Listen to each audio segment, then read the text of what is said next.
د اختر په مناسبت یولسمه مسئله دا ده چې د اختر د منځ حکم څه دی. دا مسئله د فقهای کرامو تر مابین اختلافي ده چې د اختر د مانځه حکم څه دی،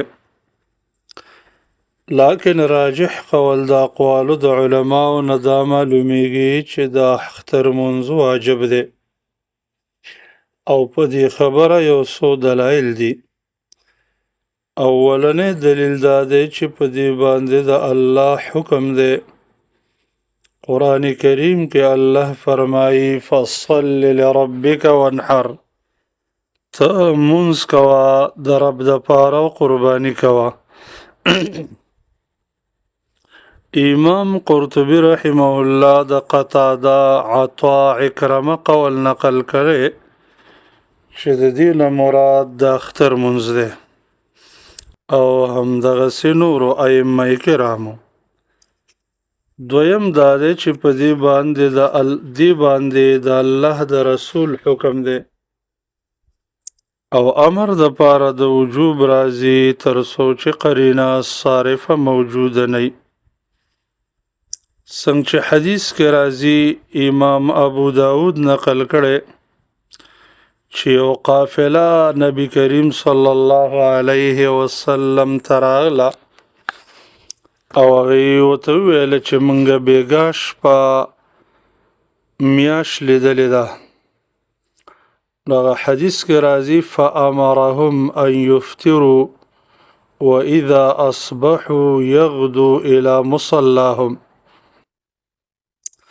نو رسول الله صلی الله علیه وسلم ته حکم وکړ چې روژه ماته کوي، او چې کله سبا شي نو بیا د عیدګاه ته وځي. نو دلته د عیدګاه ته د اختر د مانځه د پاره د وتلو حکم دی د الله د نبی د طرف نه، او امر د پاره د وجوب راځي. دریم حدیث امام بخاری رحمه الله نقل کړي، حدیث د ام عطیه رضی الله عنها چې کې داسې راځي چې امرنا رسول الله صلی الله علیه وسلم ان نخرجهن فی الفطر والاضحى العواتق والحویض وذوات الخدر. مونږ ته نبی کریم صلی الله علیه وسلم حکم کړی چې د اختر مانځه د پاره زنانه وباسئ، امر د پاره د وجوب راځي. او بل دلیل دا دی چې نبی کریم صلی الله علیه وسلم د دې اختر د مانځه په وجه باندې د جمعې تخفیف راوستی دی، او فرمایلی دي که چا د اختر منځ د جمعې په ورځ چې د اختر منځ راغلی، نو چې چا د اختر منځ وکړ نو بیا د هغه خوښه ده چې د جمعې منځ له راضي شي، او که نه دی راځي. امام ابن ماجه رحمه الله په صحیح سند باندې روایت نقل کړي چې نبی کریم صلی الله علیه وسلم په زمانه کې اختر او د جمعې منځ په یوه ورځ راغلی و. نو نبی کریم صلی الله علیه وسلم وفرمایل من شاء ان یأتی الجمعه فلیأتها ومن شاء ان یتخلف فلیتخلف. د چا چې خوښی چې د جمعې منځ ته راشي نو رادي شي، او چې د چا خوښی چې د جمعې منځ نه رستو شي نو رستو شي. او لوی دلیل هم دا دی چې رسول الله صلی الله علیه وسلم د اختر په منځ باندې همیشوالی کړی دی. هیڅ کله داسې نه دی راغلی چې نبی علیه السلام د اختر منځ پرېښی. که چېرته د اختر منځ واجب فرض نه وی او د اختر منځ واجب نه وی، یو ځل به نبی کریم صلی الله علیه وسلم بیانا للجواز پرېښی وی. دولسمه مسئله د اختر د مانځه وخت. د اختر د مانځه وخت په باره کې هم دا خبره ده چې کله مکروه وخت ختم شي د دین د اختر منځ وخت شروع کیږي او تر استوا وخت پورې وخت دی چې لمر سترګه د اسمان منځ ته ورسیږي بیا د اختر منځ قضا شي لیکن په وړوکي اختر کې د اختر منځ که لږ وروستو شي او په غټ اختر کې د اختر منځ مخکې کول پکار دي خو د اختر په مانځه کې لږ مخکېوالی پکار دی څنګه چې حدیث د عبدالله بن بصر رضی الله تعالی عنه کې راځي چې هغه یو ځلې د اختر مانځه ته حاضر شو نو امام نو راغلی نو دا صحابي کریم غوسه شو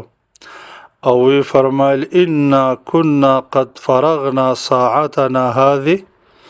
وذلك حين التسبيح په دا څه وخت دی ولې دا سړی امام لیټ شو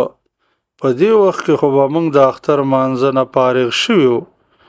او حال دا دی چې دا د څاښ د مانځه وخت و نو علامه شمس الحق عظیم آبادی رحمه الله فرمایي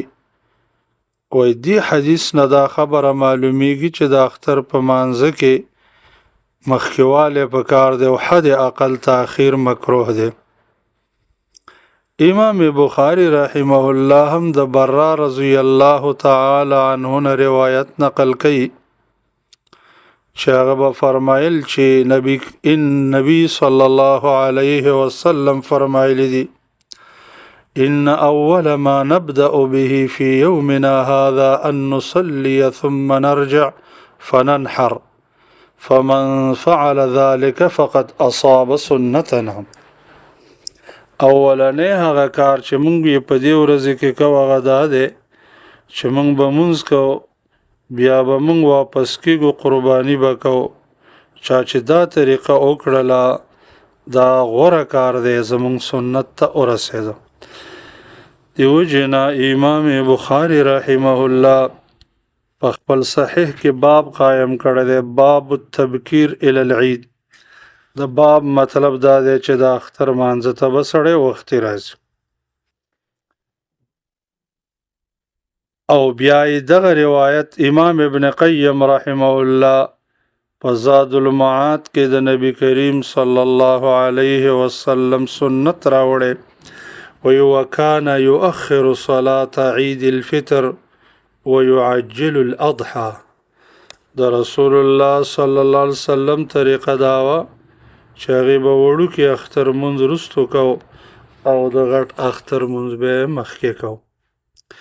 دیارلسمه مسله دا ده چې د اختر مونځ به په غیر د اذان او اقامت نه ادا کېدلی شي څنګه چې حدیث امام مسلم رحمه الله نقل کړی د جابر بن سمره رضی الله تعالی عنه نه هغه فرمایي صلیت مع رسول الله صلی الله علیه وسلم العیدین غیر مرة ولا مرتين بغیر اذان ولا اقامه ما د رسول الله صلی الله علیه وسلم سره د اخترونو مونځ بار بار کړی دی خو مونځ به په غیر د اذان او په غیر د اقامت نه کو امدس عبدالله ابن عباس رضی الله عنهما نه امام مسلم په صحیح کې روایت نقل کړی دی چې هغه فرمایي انه لم يكن يؤذن لصلاة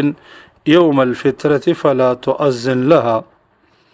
د نبی علیہ السلام په دور کې به د وړوکي اختر مانځه د پاره اذان نه کېده نو دی له اذان مه کوه امام مالک رحمه الله هغه فرمایي ما د ډېرو علماو نه اورېدلي چې لم يكن في عيد الفطر ولا في الأضحى نداء ولا إقامة منذ زمان رسول الله صلى الله عليه وسلم إلى اليوم و ډیرو زموږ استادانو نه ما دا اورېدلي دي چې هغه به فرمایل چې د نبی علیه السلام د وخت نه واله تر ننه پورې د وړوکي او لوی اختر مانځه دپاره نه اذان شته او نه اقامت. بیا امام مالک موطا کې ذکر کوي وتلک السنة التي لا اختلاف فيها عندنا، دا هغه سنت دی چې په دې کې زمون هیڅ اختلاف نشته.